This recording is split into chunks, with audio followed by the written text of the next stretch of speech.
Il y a 790 ans, un homme de 44 ans, malade, quasiment aveugle, dans une hutte près d'un monastère, s'exclamait « Loué sois-tu, mon Seigneur, pour Messire, frère Soleil, pour Sœur Lune et les étoiles, pour Sœur Eau, pour Sœur Terre, pour Frère Feu et Frère Vent. »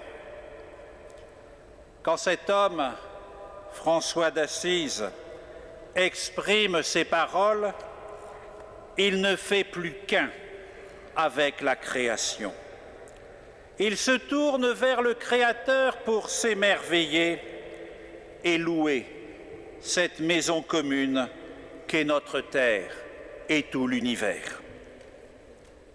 Ainsi, François d'Assise, par son cantique, prolonge le chant priant du psaume 148 « Louez le Seigneur depuis les cieux, louez-le dans les hauteurs, louez-le soleil et lune, louez Dieu depuis la terre, monstres marins tous les abîmes, feu et grêle, neige et brume, montagnes, collines, ouragans, arbres à fruits tous les cèdres. » Chers amis pèlerins, vous comprenez ces prières parce qu'elles vous touchent. À travers votre longue marche depuis l'Allemagne, la Suisse et d'autres pays, vous avez pu contempler les beautés de la création et voir aussi ce qui la défigure. Ces paysages, cette nature, ces chemins, ces personnes que vous avez rencontrées, n'appellent-ils pas les croyants à prier et à louer Dieu pour ce qu'il a fait pour notre humanité? Votre démarche est un témoignage de fraternité à l'égard de tous les éléments qui nous ont été donnés par le Père. Nous pouvons dire ensemble « Frère Feu, Frère Soleil, Sœur Lune, Sœur Eau ». Alors, nous devons respecter avec humilité la création et contribuer à faire grandir l'humanité avec sagesse. Ainsi, il convient que l'homme développe ses capacités tout en préservant la beauté de la création.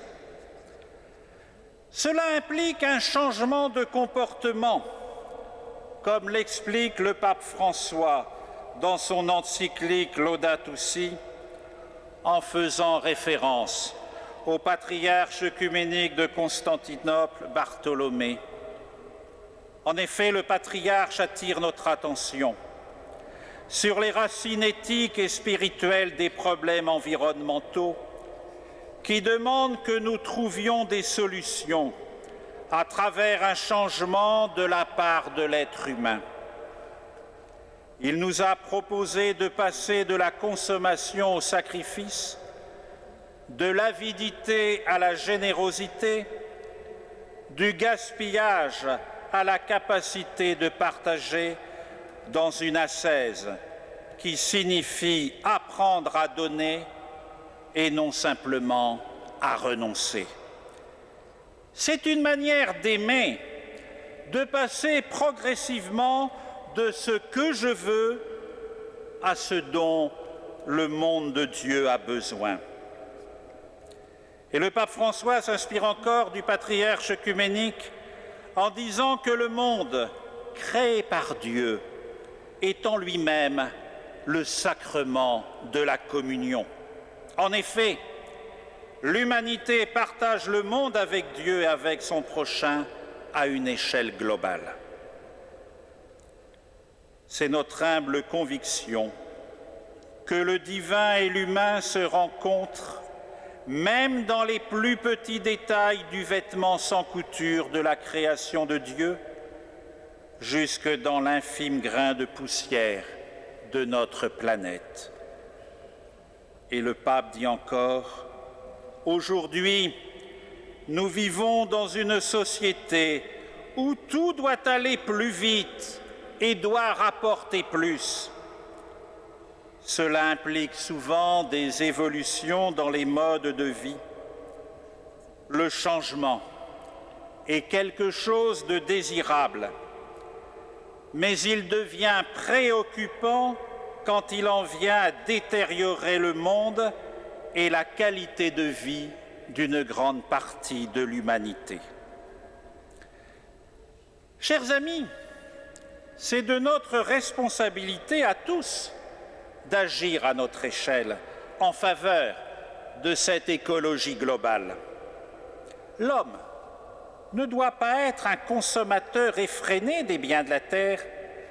Il lui faut faire usage, à bon escient, de ce dont il a besoin, sans léser autrui et sans abîmer son environnement. Chers amis, si les responsables politiques portent la responsabilité de parvenir à un accord, il est aussi de notre devoir, comme habitants de cette maison commune qu'est la Terre et l'univers, d'œuvrer ensemble, d'alerter, et aussi comme croyants, de prier en nous tournant vers Dieu notre Père. Et je termine en reprenant l'une des prières proposées dans l'encyclique Laudato Si. Dieu des pauvres, aide-nous à secourir les abandonnés et les oubliés de cette terre qui valent tant à tes yeux. Guéris nos vies pour que nous soyons des protecteurs du monde et non des prédateurs, pour que nous semions la beauté et non la pollution ni la destruction. Touche les cœurs de celles et ceux qui cherchent seulement des profits aux dépens de la terre et des pauvres. Apprends-nous à découvrir la valeur de chaque chose, à contempler émerveillés, à reconnaître que nous sommes profondément unis à toutes les créatures sur notre chemin vers ta lumière infinie. Merci, parce que tu es avec nous tous les jours. Soutiens-nous, nous t'en prions, dans notre lutte pour la justice, l'amour et la paix. Amen.